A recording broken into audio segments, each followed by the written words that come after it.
Análisis político en Expreso BioBio. Yo recuerdo que alguna vez alguien dijo que el deporte favorito de los periodistas era buscar cambios de gabinete. Preguntar por el cambio de gabinete, buscar cambios de gabinete. Que el ministro Elizalde dijo que no era un deporte que a él le gustaba. Bueno, pero ¿Y él estará en los cambios o no? Pero esta vez tiene que haber uno por el tema de la fecha, sí, que ya explicamos, y bueno, además se suma todo el contexto político que lo vamos a comentar como cada lunes con el director de la Escuela de Gobierno y Comunicaciones de la Universidad Central, Marco Moreno. ¿Cómo estás, Marco? Buenos días. Loreto, Pablo, ¿cómo están? Muy buenos días. Hola, Marco, gusto saludarte. Oye, este deporte no de los cambios de gabinete, pero ahora tiene que venir sí o sí. Hay un plazo legal, como tú decías, Loreto, que a nuestros auditores hay que aclararles que antes del día 15, aquellos que quieran ser candidatos al Congreso tienen que renunciar a sus cargos, que los que están trabajando, en el Ejecutivo, sean ministros, ministras, subsecretarios, jefes de servicio, ¿no es cierto?, para postular a cargo en el Congreso. Eso hace que haya un plazo legal. Sin embargo, la crisis que gatilló el caso Monsalve ha puesto en el foco y en el centro, ¿no es cierto?, del cuestionamiento al manejo político que ha habido de esta crisis, y está enfocado fundamentalmente en el equipo político, donde las críticas se han instalado después que el presidente en aquel punto de prensa en Lampa llevara, ¿no es cierto?, el caso a la moneda, ¿no?, y instalara en su escritorio. Sí. Entonces eso ha instalado esta idea de que una herramienta para poder retomar el control de la agenda, ya que la conversación está tan centrada en este tema, es un cambio en las piezas, en el equipo de colaboradores con los cuales el presidente va a tener que terminar su mandato. Recordemos que quedan algo así como 400 días de gobierno, ¿no? Y por lo tanto, para ese periodo el gobierno no solo tiene que hacer un cambio de gabinete porque está obligado, sino que porque necesita probablemente dar un impulso, mejorar la gestión en algunas áreas, profundizar o priorizar algunos aspectos de su agenda que él quiere llevar adelante, y eso entonces es lo que hoy día está poniendo en la discusión en este cambio de gabinete, que la pregunta es si va a ser profundo, si va a estar acotado a algunas piezas. Claro. Esa es la gran incertidumbre, y el problema es que mientras este tema se extienda en el tiempo, no tenga ya una respuesta por parte del gobierno, la crisis que está instalada, ¿no es cierto?, sigue expandiéndose, no se cierra la crisis política, y por eso que no es buena idea, creo yo, prolongar tanto tiempo este cambio, que además, como ustedes decían, es obligatorio, que va a tener que hacerlo por la salida de algunas autoridades para competir en el Congreso. Todo apunta, Marco, que estos cambios, muchos son voluntarios, por lo que hablábamos de querer salir, pero hay otros que son eminentemente obligados, dado también las encuestas y todo eso. ¿Defenderá el núcleo del comité político el presidente, o se va a ver obligado a hacer un cambio radical ahí? Yo creo que se va a tener que adecuar a la necesidad de hacer ese movimiento. Recordemos que la ministra del Interior, Carolina Toá, es una carta presidenciable, ¿no? Así aparecen las encuestas, en los estudios, su partido también la está impulsando. Entonces, en algún momento ella tenía que abandonar el gabinete. Es cierto que para ella no corre la restricción de tener que renunciar antes del 15 de noviembre. Los candidatos a la presidencia que están en el gabinete no están obligados a hacerlo, como sí los que van a competir al Congreso. Claro. Pero evidentemente el caso Monsalve adelantó un poco las líneas, y probablemente este sea el punto más complejo de tener que resolver. O el presidente la mantiene por unos meses más y se ajusta al diseño que la propia ministra tenía, que era abandonar el gabinete hacia marzo o abril del próximo año, y era lo que aparentemente a su partido y a sectores que le apoyan más le convenía, o hace ahora un cambio que le permita enfrentar lo que le queda de su mandato con un equipo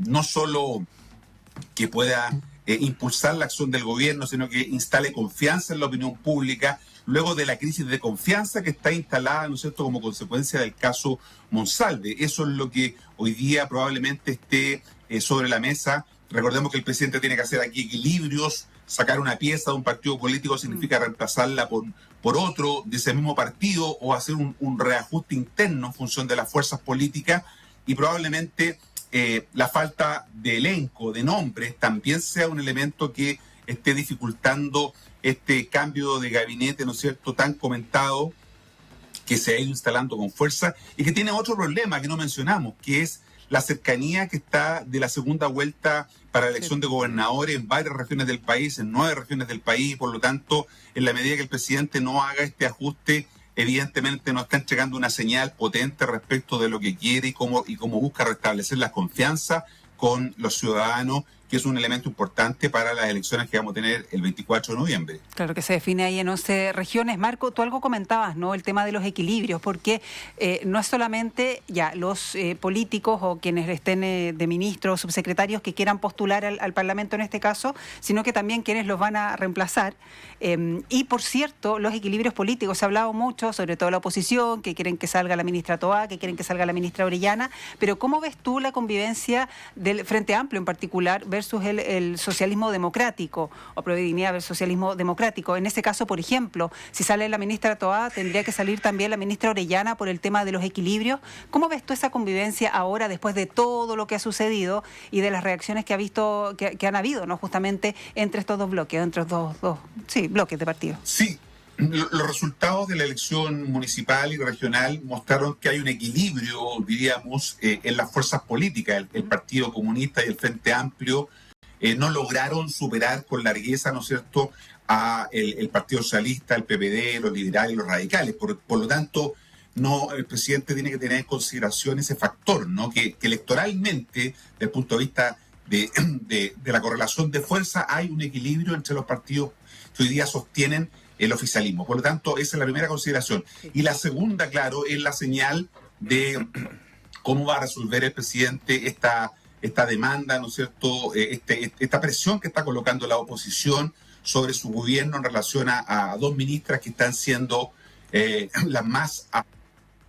las esquirlas que dejó el caso Monsalve. El ex subsecretario apareció este fin de semana también dando o haciendo algunas declaraciones, señalando que él había renunciado. Eso profundiza más esta idea de que fue él que renunció y no que le pidieron la renuncia. Ese matiz del punto de vista de la opinión pública es importante, y por lo tanto esos elementos el presidente los va a tener que tener en consideración al momento de decidir si mantiene a estas dos ministras en su gabinete, ¿no es cierto?, o las enroca, las cambia por alguien de sus colecciones. También es importante esto porque si salen antes del 15 de noviembre, eventualmente estas dos podrían postular al Congreso. Sí. Si el cambio se hace después de esa fecha, quedarían, aunque salieran del gabinete, quedarían inhabilitadas para poder postular al Congreso. Entonces también hay ahí un elemento que el presidente tiene que estar manejando, pero en la medida que se dilate esto, creo yo, Loreto, Pablo, el gobierno cae en una suerte de inmovilismo, ¿no? Porque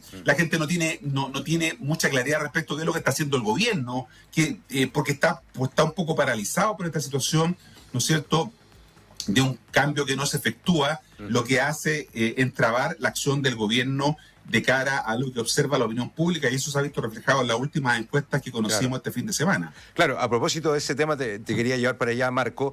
La Academ, 76% desaprueba la gestión del gobierno en el caso Monsalve y 44% que el principal responsable es el presidente Boric. O sea, el control de daños que se pudo haber realizado, estimado en la moneda, realmente por el piso, desde aquella famosa intervención de los 55 minutos del presidente Boric en adelante y todo lo que se ha ido sabiendo, en medio de este cambio de gabinete, en medio de también las cartas o las supuestas cartas presidenciables oficialistas cayendo y subiendo las de la oposición.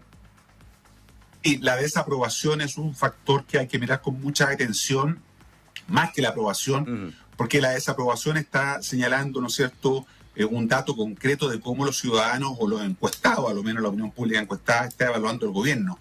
Y respecto del manejo del caso Monsalve, que ya lleva varios días, recordemos que esto estalló el 15 de octubre, por ahí, ¿no es cierto?, ya llevamos 20 días en este tema, sin cerrar la crisis, evidentemente que comienza a golpear la aprobación del gobierno y aumenta la desaprobación. Como tú decías, la dificultad que ha habido para manejar esta crisis política y comunicacional está pasándole la cuenta al gobierno a pocos días de que el gobierno tenga que ser evaluado en una nueva elección, ¿no? En este caso, en la segunda vuelta de gobernadores que se va a realizar en varias regiones del país, en donde la oposición está tratando de instalar esto como un plebiscito sobre el gobierno. Si esta situación se mantiene en indefinición del gobierno, si es que no se aclara muy bien, si es que el fiscal Armendáriz, que lleva la causa del caso Monsalve no toma decisiones prontamente, ¿no es cierto?, el tema va a seguir instalado en la agenda en el sentido de formalizarlo. Ha demorado la formalización, el gobierno quiere que hubiera una formalización antes, pero eso se ha ido demorando, y en la medida que eso no ocurra, el caso sigue instalado en la agenda, generando una preocupación. Las mismas encuestas muestran que el caso Monsalve sí habría influido en la decisión de los electores, ¿no? Por lo tanto, son elementos que hay que tener en cuenta para poder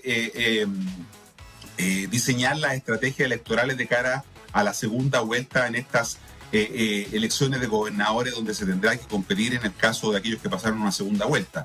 Vamos a estar muy atentos entonces estos días cuando los ministros bajen algunas pautas, cuando misteriosamente no haya alguna agenda de algunos ministros, cuando se cite a la moneda. Vamos a estar muy atentos entonces. Marco Moreno, muchísimas gracias, como cada día lunes, director de la Escuela de Gobierno y Comunicaciones de la Universidad Central. Muchísimas gracias, Marco. Buenas semanas. Abrazo, Marco. Chao, Alberto. Pablo, que estés muy bien. Igualmente.